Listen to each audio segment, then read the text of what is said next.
எசேக்கியேல் அதிகாரம் 1.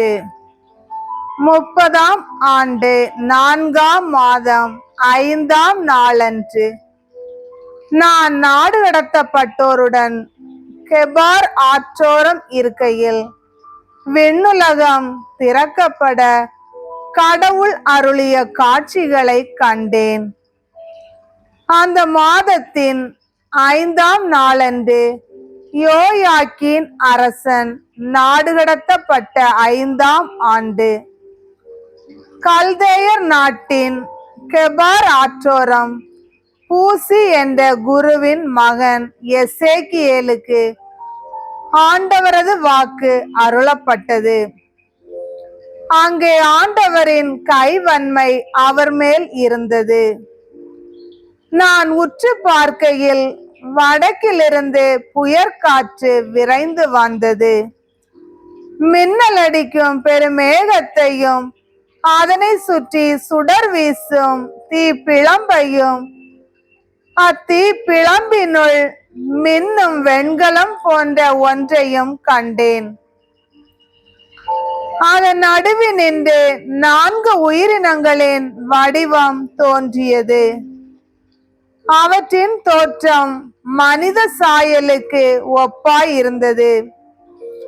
அவை ஒவ்வொன்றுக்கும் 4 முகங்களும் 4 இறக்கைகளும் இருந்தன. அவற்றின் பாதங்கள் குளம்புகள் போன்றிருந்தன. அவை துலக்கப்பட்ட வெண்கலம் போல் மின்னின. அவற்றின் 4 முகங்களும் இறக்கைகளும் இருந்தது போல் இறக்கைகளின் கீழ் 4 மனித கைகளும் இருந்தன. அவை ஒவ்வொன்றின் இறக்கைகளும் மற்றவற்றின் இறக்கைகளை தொட்டு கொண்டிருந்தன. அவை செல்கையில் முகம் திரும்பாமல் திசை மாறாமல் சென்றன.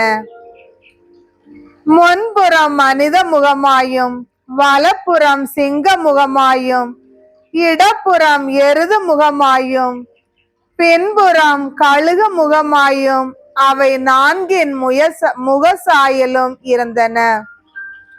அவற்றின் முகங்கள் இவ்வாறு இருக்க அவற்றின் இறக்கைகள் மேல் நோக்கி விரிந்திருந்தன.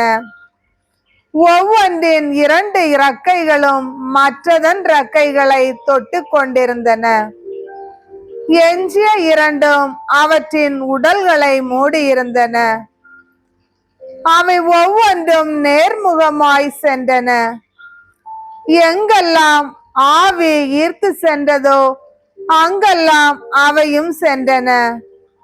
அவை செல்கையில் எப்பக்கமும் திரும்பவில்லை.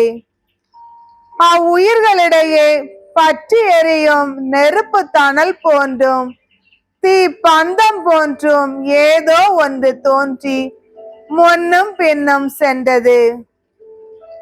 அந்த நெருப்பு பேரொளி வீசிற்று. அதனின்று மின்னல் கிளம்பிற்று. மின்னல் பாய்வது போல அந்த உயிரினங்கள் முன்னும் பின்னும் விரைந்தன. நான் அந்த உயிரினங்களை உற்று நோக்கிய போது 4 முகம் கொண்ட ஒவ்வொரு உயிரினத்தின் அருகிலும் உயிரினத்துக்கு ஒரு சக்கரமாக 4 சக்கரங்கள் நிலத்தின் மேல் தென்பட்டன. அந்த சக்கரங்களின் தோற்றமும் அமைப்பும் அவை மரகத கல்லின் நிறத்துடன் தோன்றின. அவை 4 ஒரே வடிவம் கொண்டிருந்தன. அவற்றின் தோற்றமும் அமைப்பும் சக்கரத்துக்குள் வேறொரு சக்கரம் பொருத்தப்பட்டதாக இருந்தன. அவை இயங்குகையில் எப்பக்கமும் திரும்பாமல் நாத்திசையிலும் செல்லக்கூடியவை. அவற்றின் வட்ட விளிம்புகள் உயரமாயும் அச்சம் தருவனவாயும் இருந்தன. அவை 4 வட்ட விளிம்புகளும் கண்களால் நிறைந்திருந்தன.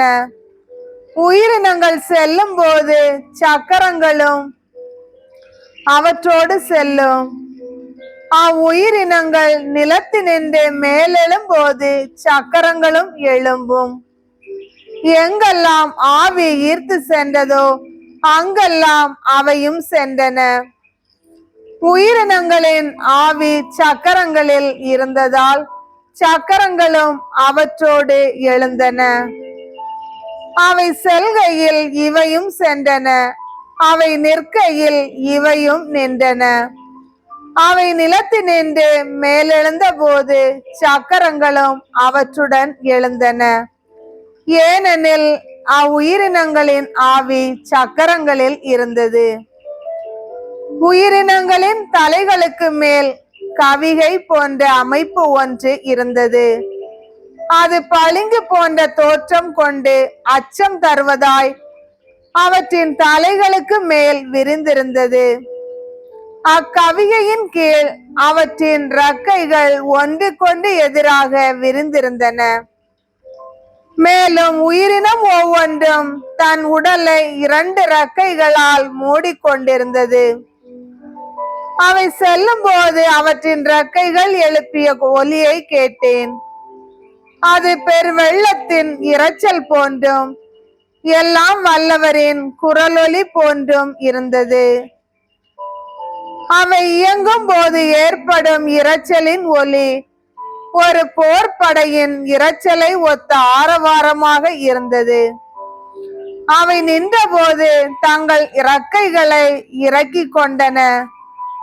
அவை தங்கள் இறக்கைகளை இறக்கி நின்றபோது அவற்றின் தலைக்கு மேலிருந்த கவிகையின் மீதிருந்து குரல் ஒன்று கேட்டது. அவற்றின் தலைக்கு மேலிருந்த கவிகையின் மீது நீல மணிக்கல் தோற்றமுடைய ஓர் அரியணை போன்றதொன்று தெரிந்தது. அந்த அரியணை மேல் மனித சாயலுக்கு ஒப்பான ஓர் உருவமும் தெரிந்தது.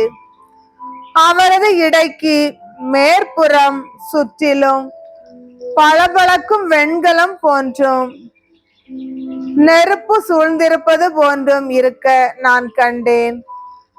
அவரது இடைக்கு கீழ்ப்புறம் நெருப்பு போன்றும் சுற்றிலும் ஒளிமயமாயும் இருக்க கண்டேன். சூழ்ந்திருந்த ஒளியும் கார்கால மேகத்தின் இடையே காணப்படும் வானவில் போன்றே தோன்றியது. இது ஆண்டவரது மாட்சி மிகு சாயலின் காட்சி. இதை நான் பார்த்ததும் முகங்குப்புற விழுந்தேன். அப்போது ஒருவர் பேசும் குரல் கேட்டேன்.